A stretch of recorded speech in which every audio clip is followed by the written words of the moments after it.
अनेक वर्षापासून मराठे लढतायत त्यांच्या आरक्षणासाठी आणि आता जरांगे पाटलांनी जो काही एल्गार उभा केला आणि सगळ्या गोष्टी मराठ्यांच्या आरक्षणाच्या इतक्या चिघळून टाकल्या की खरोखर आता मराठ्यांना आरक्षण द्यावंच लागेल अशी सरकारची भूमिका आपण अनेक दिवस पाहिली। पण एक गोष्ट मला देखील इतके दिवस खटकते आहे की या सगळ्या गोष्टी अचानक उफाळतात, अचानक बंद होतात, याच्या मागे कोणाचा राजकीय हात तर नाही ना। कारण काल झालेली छगन भुजबळांची ओबीसी समाजाची किंवा ओबीसी लोकांची ती सगळी सभा पाहिली, सरळ सरळ कुठल्याही येड्या माणसाला कळून येते की जाती जातींमध्ये भांडणं लावायची कामं काही राजकारणी करतायत। खास करून ते राजकारणी जे राजकारणी विरोधामध्ये आहेत किंवा अनेक असे राजकारणी जे सत्तेमध्ये देखील बसलेले आहेत। आता हे कोण आहेत काय त्यांची नावं घेण्यात अर्थ नाहीये, की तुम्ही तुमचं ओळखून घ्या। पण सगळ्यात महत्त्वाची गोष्ट म्हणजे मराठ्यांना आरक्षण पाहिजे तर नक्कीच पाहिजे। कोणाला कोणत्या मराठ्यांना आरक्षण पाहिजे? जे गरजवंत आहेत, जे गरीब आहेत। जात कोणतीही जात मला असं वाटतं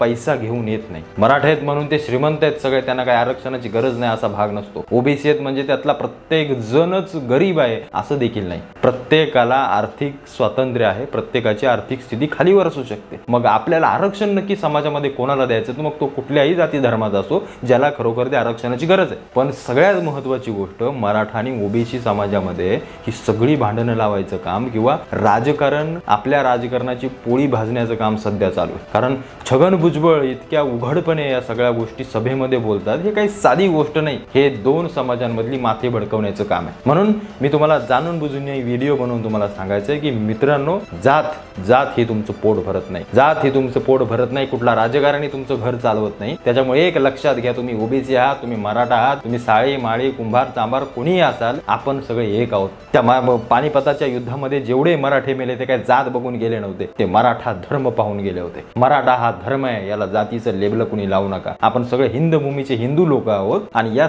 सगळ्या गोष्टी आज आपल्याला समजत नाहीयेत। याच्यासारखं दुर्दैव नाही कुठलं। हे राजकारणी येणार तुम्हाला सांगणार ओबीसीचं, अरे तुमच्या छगन भुजबळांनी जरी ओबीसीचं काय केलं आणि मराठा राजकारण्यांनी तरी मराठ्यांचं काय एवढं चांगलं केलं रे? कोणी कोणाचं चांगलं करत नाही, हे फक्त स्वतःचे घर भरतात, यांना फक्त स्वतःच पडलेलं असतं। जाणून बुजून कसल्या कुठला तरी विषय काढायचा, आरक्षणाचा विषय काढायचा। मग मला एक विचारायचं आहे, महाविकास आघाडी जेव्हा आरक्षण सत्तेमध्ये होती तेव्हा यांचं आरक्षण कुठं गेलं होतं? का नाही तेव्हा या गोष्टी उफाळून निघाल्या? आता ही लोक सत्तेत आल्यानंतर तुम्ही विरोधामधून आरक्षणाच्या सगळ्या गोष्टी मुद्दे सगळे चर्चेत आणता, आरक्षण मिळालंच पाहिजे। हे मोर्चे जेवढेही प्रत्येक समाजानं काढले ते सगळी मेहनत आणि त्या गोष्टी वाया गेल्या नाही पाहिजेत। प्रत्येकाला त्याचा न्याय मिळालाच पाहिजे। पण त्याला काही गोष्टी असतात, त्याला काही पायंडे असतात। पण जर या समाजांना जर जाणून बुजून कोणी विलंब करत असेल, राजकारणी जर त्यांना फक्त राजकारणासाठी वापरून घेत असतील, तर मला असं वाटतं कुठल्याही समाजातील प्रत्येक व्यक्तीने एक लक्षात ठेवायचं, हे राजकारणी तुमचा फक्त वापर करून घेत आहेत। छगन भुजबळ